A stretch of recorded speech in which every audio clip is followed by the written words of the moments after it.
Welcome to VNR news. Tirumala Tirupati మాదిరిగా యాదగిరిగుట్ట లక్ష్మీ నరసింహస్వామి దేవాలయ ఆవరణంలో అఖండ హరినామ సంకీర్తన ప్రతినిత్యం జరగాలని, అందుకు దేవాదాయ శాఖ అధికారులు వసతి ఏర్పాటు చేయాలని తిరుపతి అన్నమయ్య కళాక్షేత్రం పీఠాధిపతి శ్రీ విజయ శంకర స్వామి కోరారు.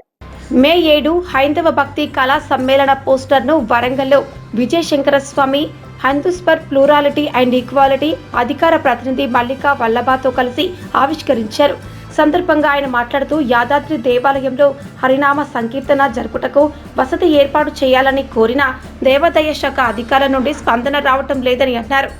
ప్రభుత్వ అధికారులకు ప్రజాప్రతినిధులకు తెలిపేందుకు మే 7న హైదరాబాద్లోని ఇందిరా పార్క్ వద్ద అధిక సంఖ్యలో హరి భక్తులతో హైందవ భక్తి కళా సమ్మేళనంకు వేలాది మంది భక్తులు తరలి రావాలని పిలుపునిచ్చారు. ఓం నమో వెంకటేశాయ, ఓం నమో లక్ష్మీ నరసింహాయ నమః. నా పేరు విజయశంకర్ స్వామి, అన్నమయ్య కళాక్షేత్రం పీఠాధిపతి, తిరుపతి. అదేవిధంగా నా పక్కన Shri Mallika Vallabha Hindus for plurality and equality అధికార ప్రతినిధి. మే 7వ తారీఖు ఇందిరా పార్కులో హైందవ భక్త కళా సమ్మేళనం నిర్వహించడం జరుగుతుంది. సంకీర్తన సాంప్రదాయమే సనాతన ధర్మ ఊపిరి అనేటువంటి విషయంతో పెద్ద ఎత్తున సమ్మేళనం నిర్వహించడం జరుగుతుంది.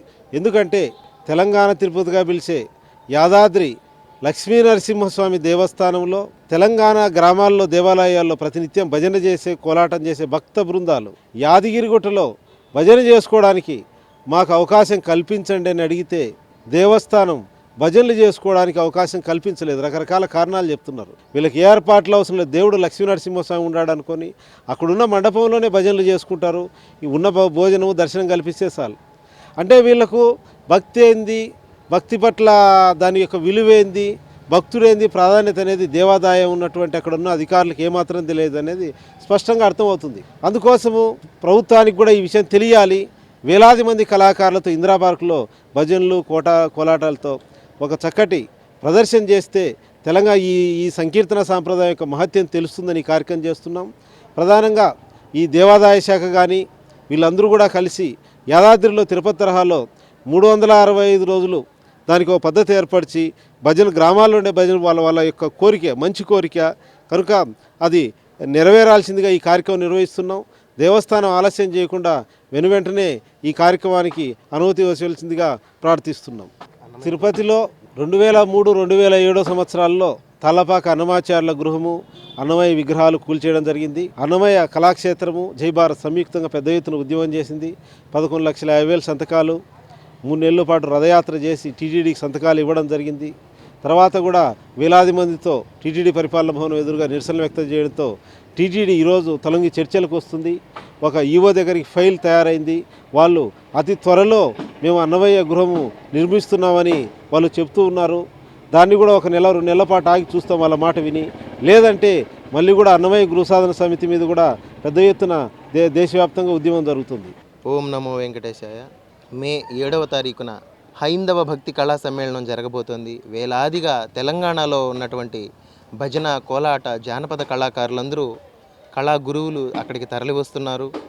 ఒక చక్కటి కళా ప్రదర్శన అక్కడ జరుగుతుంది. జానపద కళా ప్రదర్శనలు, సంకీర్తన సాంప్రదాయమే సనాతన ధర్మానికి ఊపిరి అని మనం ప్రచారం చేస్తూ దేవాలయాలలో, ఆధ్యాత్మిక క్షేత్రాల్లో భజన సాంప్రదాయాల్ని సంకీర్తనను చేయడం ద్వారా ఆ భగవంతుడు కరుణిస్తారని, సంకీర్తన ద్వారానే ముక్తికి మార్గమని, దీని ద్వారా ఈ భజన సాంప్రదాయం పెరిగితే ఆధ్యాత్మిక క్షేత్రాలుగా దేవాలయాలు నెలకొంటాయని, ఈ భక్తి ఈ ప్రపంచి ఈ చాటడం వల్ల దేశము సుభిక్షంగా ఉంటుందని భావించి ఈ సంకీర్తన సాంప్రదాయాన్ని ప్రచారం చేయడానికి మేము చేస్తున్నామండి.